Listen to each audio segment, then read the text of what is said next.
446 میں آ کر شیعوں کی حکومت کو ختم کیا تغرل بیگ سلجوکی نے۔ سلجوک مسلمان ہوئے تھے محمود غزنوی کے دور میں، سلجوک ان کے بڑے کا نام تھا۔ تو ایک دفعہ محمود غزنوی نے سلجوک سے پوچھا اگر مجھے تیری مدد کی ضرورت ہو تو کتنے آدمی پیش کر سکتے ہو؟ تو اس نے ایک تیر دیا، کہا یہ ایک تیر ہے میرا، کسی کو یہ تیر بھیج کر میرے علاقے میں بھیج دو تو چند گھنٹوں میں 1,00,000 تلواریں تیرا پہرا دینے کے لیے تیار ہوں، میرے پاس اتنی طاقت ہے۔ تو یہ سلجوک کی نسل میں تھا تغرل بیگ۔ اللہ تعالیٰ نے جب عرب زوال کا شکار ہو گئے اور ضعف کا شکار ہو گئے، جیسے بڑھاپے کا کوئی علاج نہیں، جب قوموں پہ زوال آتا ہے تو اس کا بھی کوئی علاج نہیں، پھر اور قوم کو جگہ ملتی ہے۔ جیسے بڑھاپا ایک فرد پہ آتا ہے، ایسے بڑھاپا قوم پہ آتا ہے۔ قوم کا بڑھاپا جوانی میں نہیں لوٹ سکتا، جیسے فرد کا بڑھاپا جوانی کی طرف نہیں لوٹ سکتا، قوم کا بڑھاپا جوانی کی طرف نہیں لوٹ سکتا، کوئی علاج نہیں، نئی نسل کا آنا ہی علاج ہے۔ تو عرب دھل چکے تھے، 600 سال بہت ہوتے ہیں حکومت کو، اپنی صفات گم کر چکے تھے، اب نئے خون کی ضرورت تھی۔ تغرل بیگ پہلا شخص تھا جس نے آ کر اہل سنت والجماعت کو استحکام بخشا، شیعوں کی حکومت کو ختم کیا، بغداد سے، شام سے، ان سارے علاقوں سے۔ صلاح الدین ایوبی نے اسماعیلی شیعہ کی حکومت کو ختم کیا، مصر۔ العاضد ان کا آخری خلیفہ تھا۔ صلاح الدین ایوبی نور الدین زنگی رحمۃ اللہ علیہ کا پروردہ تھا، اس کا دوست تھا، اس کے دوست بھی تھا، بچہ بھی تھا، اس کے سامنے زیادہ لکھنے پڑھنے کا شوق تھا۔ پھر اللہ تعالیٰ نے اس سے کام لیا اور اس کو مصر کا گورنر بنا کے بھیجا، مصر کی مدد کے لیے بھیجا۔ تو وہاں اس نے صلاح الدین ایوبی نے وہاں ختم کیا، تغرل بیگ نے یہاں ختم کیا۔ تو پھر سلجوک جو تھے نا یہ اقتدار میں آئے، ادھر ختم ہو گئی سلطنت بنو عباس کی، مصر ایک چھوٹی سی ترکوں کی سلطنت۔ تو اللہ تعالیٰ پھر مرکزیت کے لیے ایک نظام چلایا، 2 لشکر آپس میں لڑ رہے ہیں ایک میدان میں، ایک جنگلی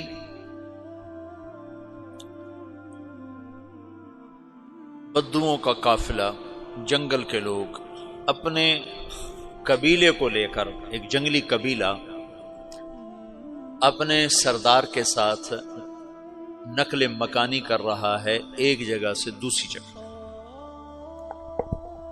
اللہ کا نظام کہ یہ لوگ چلتے چلتے چلتے اس وادی میں پہنچ گئے جہاں جنگ ہو رہی ہے، 2 لشکر آپس میں لڑ رہے ہیں۔ جب یہ وہاں پہنچتے ہیں تو ایک لشکر کے قدم اکھڑ رہے ہیں اور دوسرا غالب آ رہا ہے۔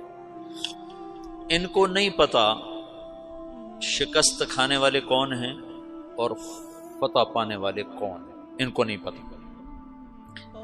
اس جنگلی قبیلے کے سردار کا نام بھی تغرل ہے، تغرل۔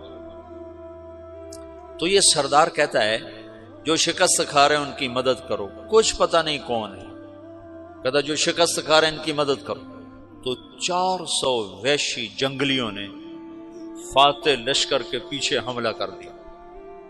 وہ تو ایک کافی ہوتا تھا، 400 دوڑ جب تلواریں پڑیں تو چند لمحوں میں نقشہ بدل گیا، بھاگنے والے جم گئے اور جمنے والے بھاگ پڑے۔ جب جنگ ختم ہوئی تو شکست خوردہ لشکر کے بادشاہ نے ان کو بلایا، اسے پوچھتا ہے مجھے جانتے ہو میں کون ہوں؟ کہا نہیں۔ کہا تو تم نے میری مدد کیوں کی؟ کہا انسانی ہمدردی کی وجہ سے، تمہیں شکست ہو رہی تھی اس لیے تمہاری مدد کی۔ پھر اس نے اپنا تعارف کرایا، میں ہوں سلیمان سلجوکی، ترکی کا بادشاہ۔ مسلمانوں کا لشکر تھا اور تاتاریوں سے شکست کھا رہا تھا، تاتاری فتح پا رہے تھے، مسلمان شکست کھا رہے تھے۔ تو وہ اللہ کی غیبی مدد بن کر آئے، تو وہ اس سے کہتا ہے میرے ساتھ رہنا پسند کرو گے؟ تم نے میرے اوپر احسان کیا ہے، میں اس کا بدلہ دینا چاہتا ہوں، میرے ساتھ رہنا پسند کرو گے؟ کہنے کا کر لوں گا۔ تو اس نے اس کو لے کر ترکی آیا، اور استنبول اس وقت روم کی حکومت میں تھا، اسے فتح کیا اس تغرل کے آگے چوتھے پانچویں پڑپوتے محمد فاتح نے۔ تو یہ استنبول ہے، یہ ترکی ہے، بیچ میں ایک چھوٹا سمندر ہے، یہاں ایک جاگیر ہے۔